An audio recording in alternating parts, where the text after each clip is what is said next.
Hey there, I'm Ryan Shoptaw, and thanks for joining us here on Ken's 5 Plus. We're talking about something that hits close to home for a lot of Texans, hurricanes. If you live along the coast or ever been close to a hurricane, you know these storms aren't just something you hear about on the news. They're real, and they can change everything in a matter of hours. Hurricanes produce winds that can rip through buildings and storm surges that can flood out entire neighborhoods. It's not just about wind and rain, it's the aftermath that lingers for weeks, months, and sometimes even years. Along the coast from Galveston to Brownsville, people know what it means to prepare. So in this special, we're taking a closer look at hurricanes, why they form, why Texas is especially at risk, and how we stay prepared and resilient in the face of Mother Nature's most powerful storms. First, let's talk about a tropical disturbance. This is simply a discrete weather system with relatively organized thunderstorm activity throughout the tropics or subtropics. The National Hurricane Center will gather more data on this tropical system, and over time, it'll eventually be called an INVEST, which is short for investigation. If that tropical disturbance is expected to strengthen and poses the threat of bringing tropical storm or hurricane conditions to land within 48 hours, it'll be then labeled a potential tropical cyclone. A cyclone is a broad name given to any tropical system. When the National Hurricane Center identifies a PTC, tropical watches and warnings can be issued, along with any NHC advisories and forecast track information. From there, you're likely a little more familiar with the terms. A tropical depression is a tropical cyclone that has sustained winds of 38 miles per hour or less. A system becomes a tropical storm when wind speeds increase above 38 miles per hour. And at this point, it would be given a name. A storm then becomes a hurricane when wind speeds increase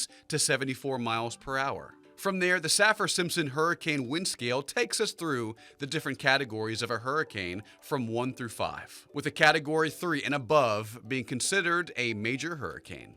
Some of the worst hurricanes to hit Texas have caused destruction to Galveston, Rockport, Port Aransas, and South Padre Island. Texas is in a unique spot geographically where storms follow a path given the right atmospheric conditions. Here's a quick overview and the numbers on Texas landfalls. Total is 111. That's the number of storms to hit the Texas Gulf Coast. 43 tropical storms, with the most recent being Harold in 2023. 22 Category 1 hurricanes.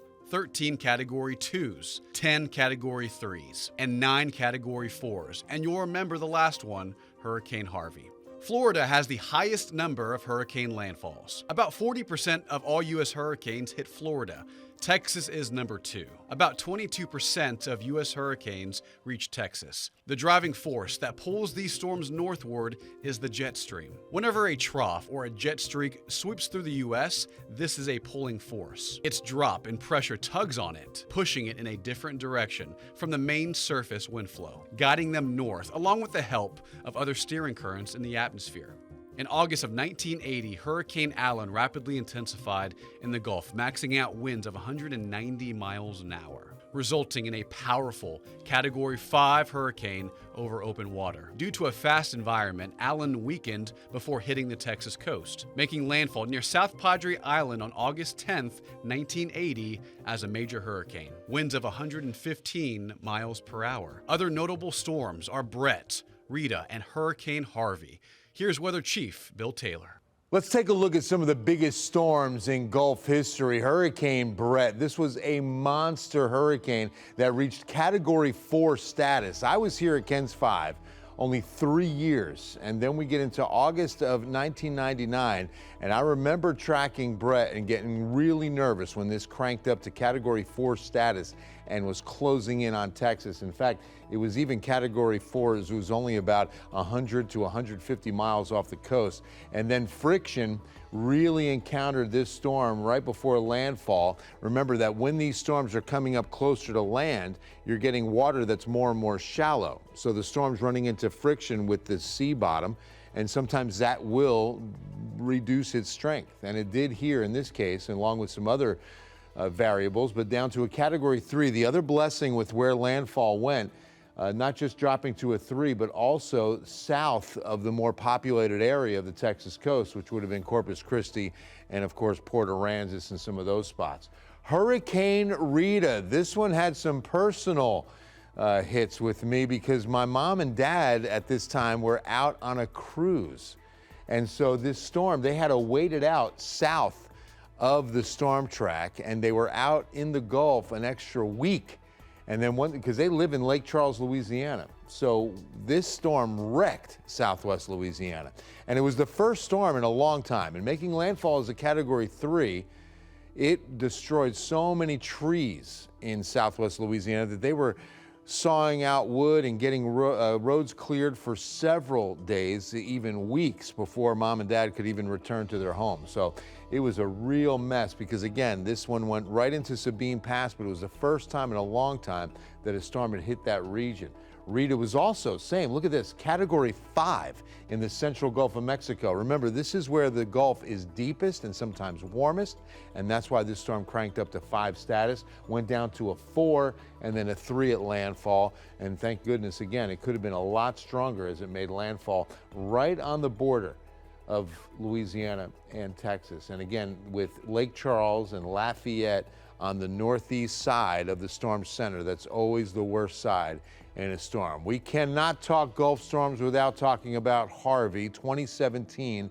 This storm, it made so many landfalls. It was a total of more than 5, I believe, before it was all done. But this one did make landfall as a Category 4. Unlike a lot of storms, it was a Cat 2. Less than 200 miles off the coast, cranked all the way up to Cat 4. In fact, if we go even further back, remember that it was just a tropical storm in the Bay of Campeche and cranked up so quickly and strengthened rapidly. And then friction didn't bother Harvey at all. Stayed Category 4 status with landfall near Rockport. Goes inland, was still a Category 1 to 2. Well, it was a Category 2 over Goliad, but still a 1 farther northwest. Then it does a U-turn and heads back out into the Gulf of Mexico. And then I'll never forget, stalling out southeast of Houston because there was a huge dome of high pressure to the east, a huge dome of high pressure to the west, and it was sandwiched in between. And it had no steering current, so it just sat and rotated and just poured out 60 inches of rain in southeast Texas. A year's worth, 5 feet of water. But yeah, down into the Gulf and Bay of Campeche, this was just a tropical wave. And then it cranked up so quickly and became a Category 4 before landfall. Incredible. You know, most of the landfalls and most of the storms are going to occur between August and September. Historically, we go back to 1967, and it's really mid-August to mid-September that we have the highest amount of activity. But don't forget that we see a lot of storms in June and July. I remember when NOAA was actually considering for a moment to back up the beginning of hurricane season and consider going in around May, like second week of May to begin it. But that change was not made, so it still begins on June 1 and goes through November. But here's the thing, June and July can be a very active time in the Gulf of Mexico, so that's always something to watch. It's usually early in the season we can see a lot of our storms, but again, August and September is when we see the most of Mother Nature's biggest storm. But don't forget, every hurricane serves a purpose. It's transporting warm water and warm air from the mid-latitudes of our planet to the poles. Every storm is moving to the poles. It runs into some land along the way sometimes, but most of these storms are out in open water and they're helping the planet cool. Thanks for that look at Texas hurricane history, Bill. Now, in the beginning, where storms are first being tracked, most of the time in the Atlantic, off the coast of Africa, the National Hurricane Center will label these areas INVEST. Here's what we mean by this and why it's so important to tropical weather forecasting. Remember, tropical waves are disorganized areas of thunderstorms that travel west off the coast of Africa. These are crucial to track because around 85% of all major hurricanes begin as tropical waves. Another term you'll hear in tropical coverage is INVEST. INVEST stands for Investigative Area. When a tropical wave becomes organized, the National Hurricane Center will designate this area INVEST.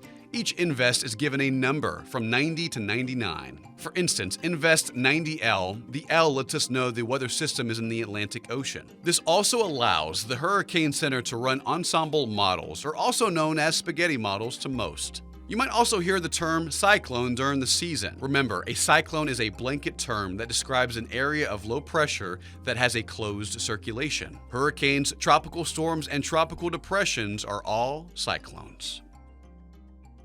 The meteorologists over at the National Hurricane Center are the ones who help communities prepare for imminent impacts like storm surge, high winds, and flooding rainfall.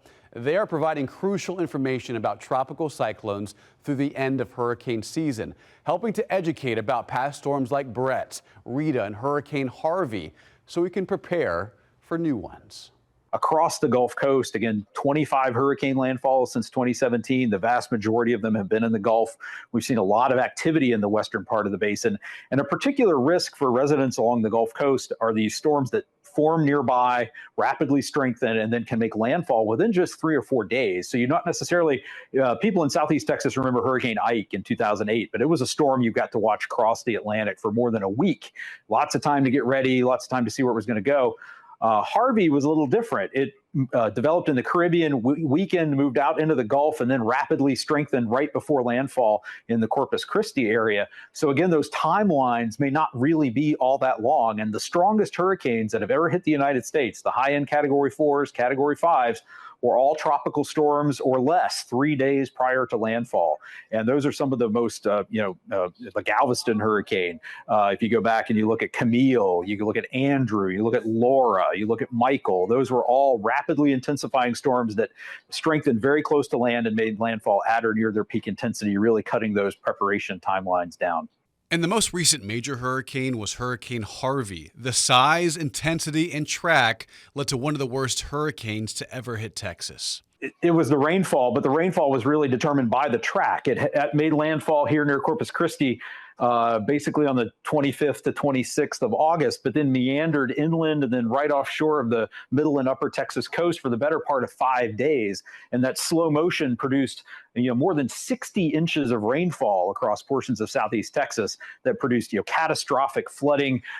There were nearly 70 fatalities from that freshwater flooding, more than half of them in the Houston metro area, and over $160 billion in damage, really making Harvey the second costliest hurricane in United States history in terms of economic damage. So again, a reminder that most of the time this heavy rainfall fell, Harvey wasn't a hurricane, it was a tropical storm. So it wasn't really as important at how strong it was from a wind perspective. It was just that it kept sitting there, pumping that Gulf moisture onto the Texas coastline into Southeast Texas, and that's what produced that catastrophic flooding. Rita was a rapidly intensifying hurricane and on the heels of Hurricane Katrina. Yeah, Rita made landfall right near the Sabine Pass area, and prior to landfall, it had intensified rapidly to a Category 5 hurricane over the Gulf.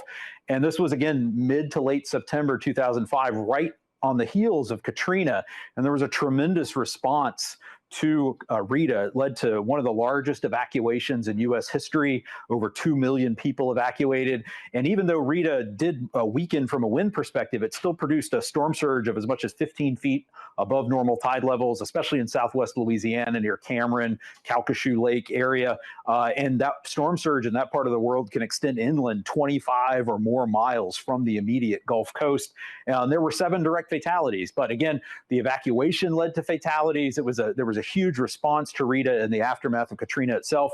And again, another storm that rapidly intensified over the Gulf and then made landfall within just a couple of days. In the wake of these major hurricanes, recovery begins. And for communities rebuilding along the coast, being alert after the storm is just as important as bracing for impact. As you know, in the last 10 or 11 years, we've lost almost as many people to post-storm fatalities as we have to the fatalities from the storm itself. A lot of those fatalities are due to widespread power outages, carbon monoxide poisoning from improper generator use, heat-related fatalities due to lack of access to medical equipment or medicine.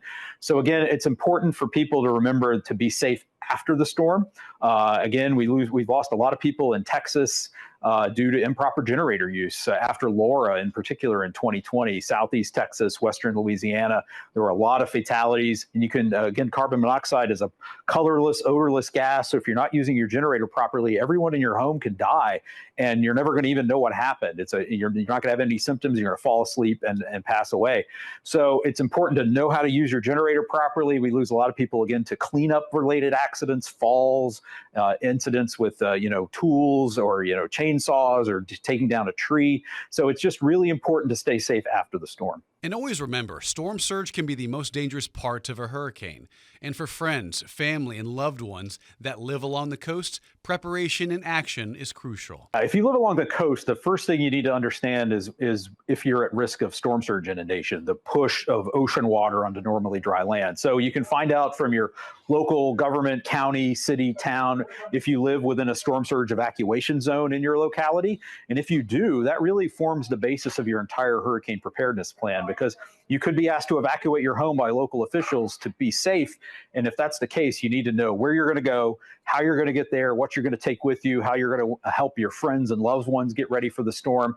And it's really important to know that if you have to evacuate, you don't have to drive hundreds of miles to get to a safe location. You often only have to drive tens of miles out of that storm surge evacuation zone to the home of a friend or loved one, a shelter, a hotel, somewhere where you can ride out the storm outside of that storm surge threat area and be safe. So make evacuation an achievable goal for you and your family.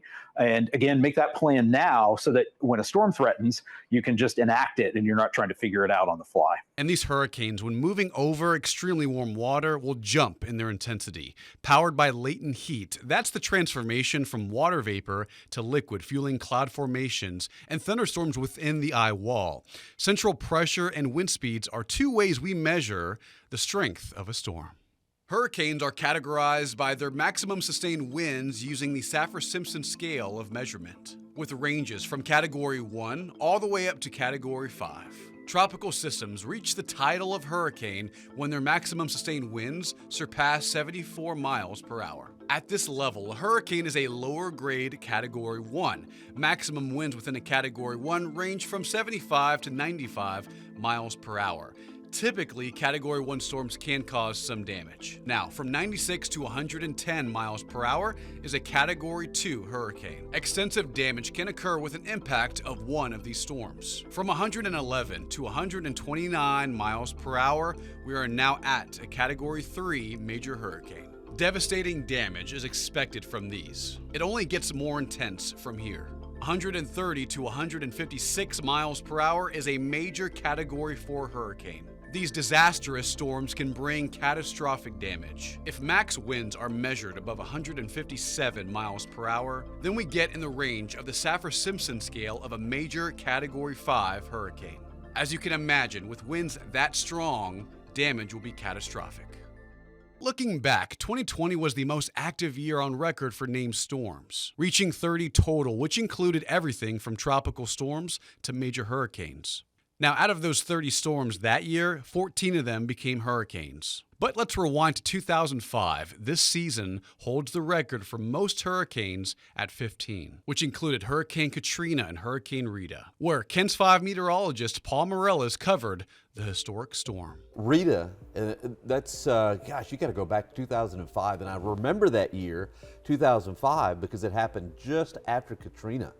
And that was a big, busy season, and about a month later after Katrina you had Rita, and nobody really talks much about Hurricane Rita, but if it would have happened by itself without Katrina, I think people today would still be talking about Hurricane Rita. I was in Beaumont. It made landfall, if I remember correctly, between Beaumont and Lake Charles, Louisiana. I believe it was right there around Sabine Pass, but it was a major. I mean, Rita had winds. I'll never forget, across the street, thank goodness I wasn't in the hotel across the street. The whole front, it was a smaller hotel, but the whole front end got ripped off. Major tornado. I saw such amazing damage from Rita. There was a door, and I am not kidding you, I don't know what it was made out of, but it was a pretty thick door. The power, when those winds busted through and knocked and created that wind tunnel, it took a door and like a piece of paper, like tore it in half. It was amazing. And then 12 years later, he also chased Hurricane Harvey. Port Lavaca. And originally, I thought that was going to be the epicenter. I thought Port Lavaca is where it was going to hit. And the thing that was really interesting about Harvey, man, it went from a tropical depression to a Category 2 real quick. And it actually became a major hurricane, Category 4. But I was Port Lavaca, I thought that was where it was going to be. But about 24 hours beforehand, I realized it was going to be Rockport and it wasn't going to be Port Lavaca. But at that time, it was really kind of too hard to move. Port Lavaca, you know, it was so amazing because when you're in your hotel room, I don't care how good. Matter of fact, I think probably the hotels that aren't designed as well, probably you don't get this phenomenon, but in pretty well-established hotels, I think because the seal is so good and the wind is so strong, once those winds get up to about 120, close to that, you hear this like whine, like a high pitch. And once you're in it and you hear that, you'll never forget it. And I know both with Rita and also with Harvey, I would, you know, I wanted to be outside and reporting on it, but when I wasn't, I was like in my room. And by the way, both of those storms, all those storms like that, you don't have any electricity. Electricity always goes out. So you're there in the dark unless you have a flashlight, right? So I'm there and I've got my little flashlight and you can hear the whine of the wind, just a real high-pitched sound. And if you close your eyes, you almost feel like you're on some kind of a ship. And it's kind of like swaying. It's just the weirdest thing. When covering hurricanes, meteorologists will look at the forecast track and determine impacts based on landfall. This type of forecasting requires knowledge of the coast, along with the spin of a hurricane and how each side can affect the coastline. Moreover, the dirty side of a hurricane, or the right quadrant of the storm, is usually the deadliest. Here's what we mean.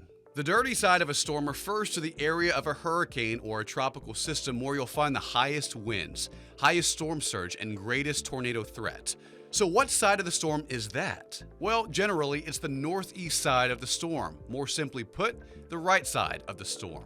But it also depends on which direction the storm is moving. If it's traveling in the northern direction, the dirty side will be more on the direct right-hand or eastern side.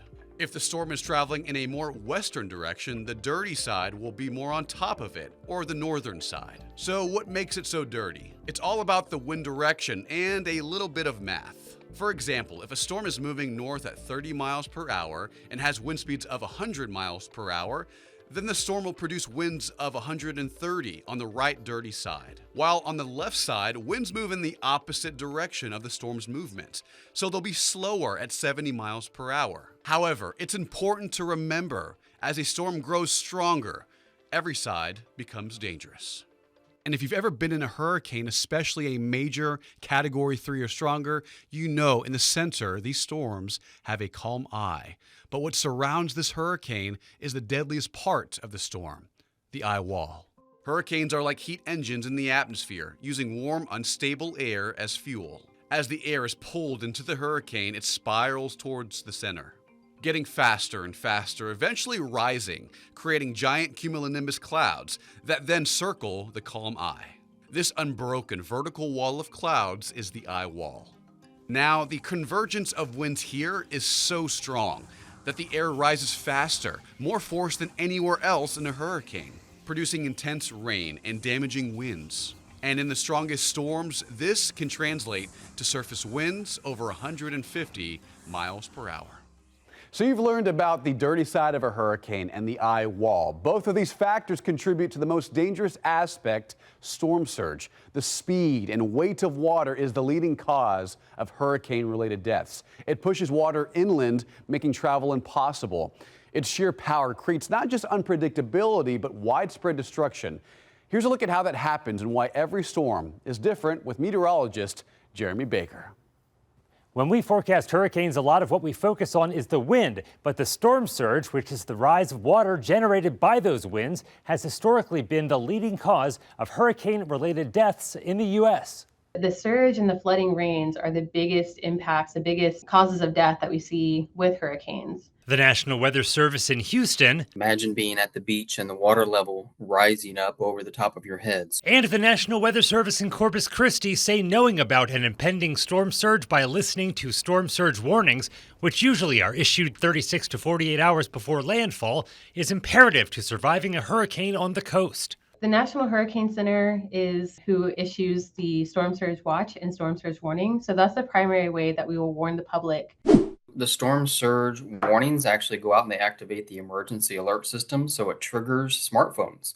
So if you are in that zone and a storm surge warning is issued, the folks will get that message and then should start asking questions. Storm surge happens when the strong winds of the hurricane blow over the ocean or Gulf water, literally forcing the water to pile up as it approaches the coast. That can cause water levels to jump anywhere from 1 foot to well over 20 feet above normal.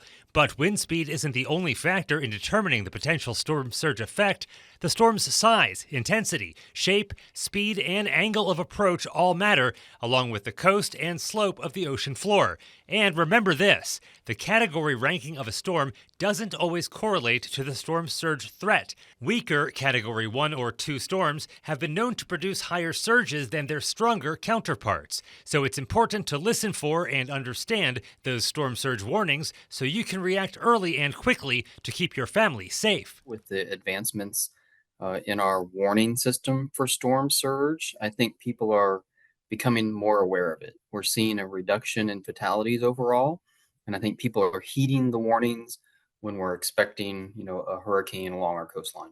Warning the public is one task. They also have to brief local officials about the approaching storm so they know when and where to evacuate. It is just another step in saving lives. We discuss the latest forecast updates, what our thoughts are for our local impacts, and we give them everything they need to know from the meteorological perspective for them to be able to make those decisions for their community. Concurrently, we're briefing the elected officials about this hazard.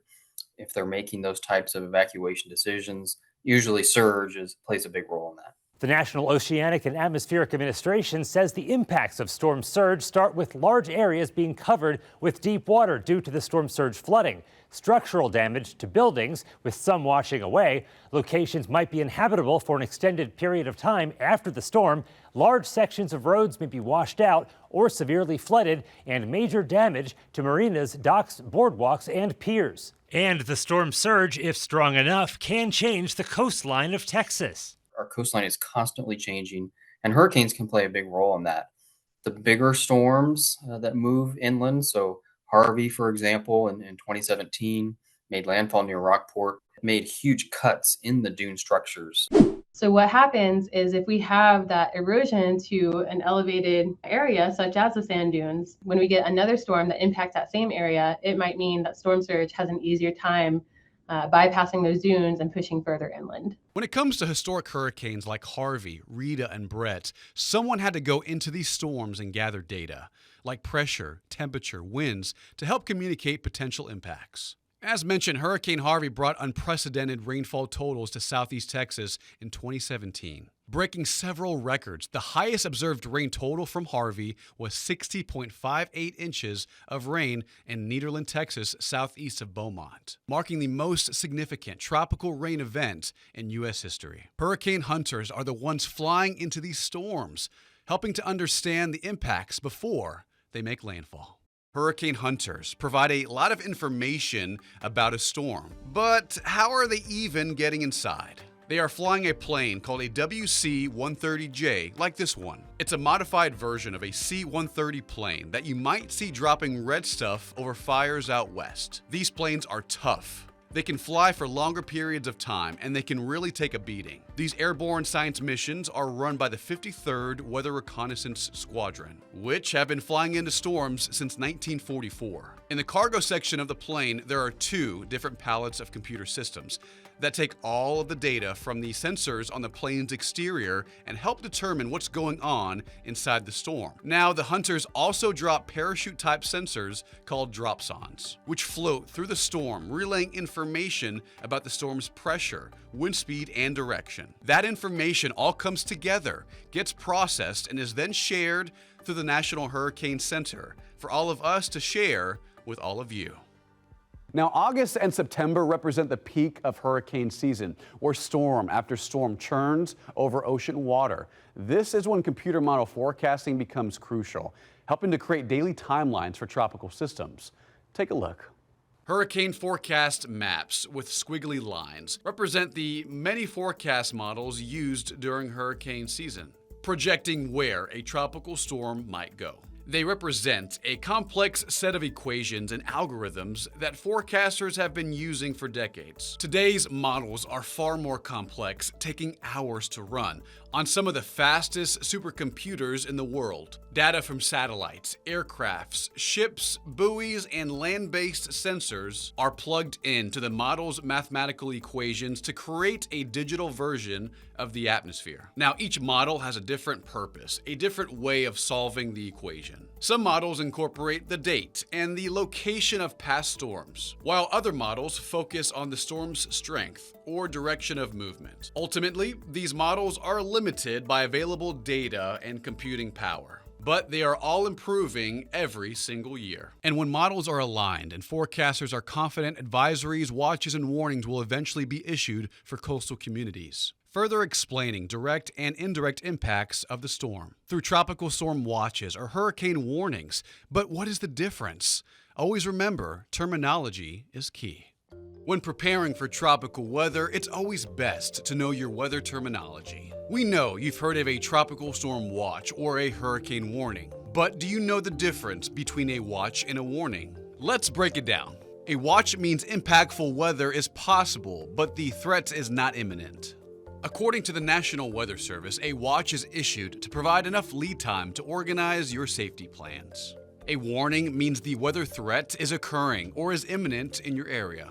So when a warning is issued, you need to put your safety plans into action. Specifically for hurricane season, a hurricane watch is issued when hurricane conditions are possible, triggered 48 hours ahead of tropical storm force winds in your area. A hurricane warning means hurricane force winds are expected, and the alert is triggered 36 hours before the arrival of tropical storm force winds.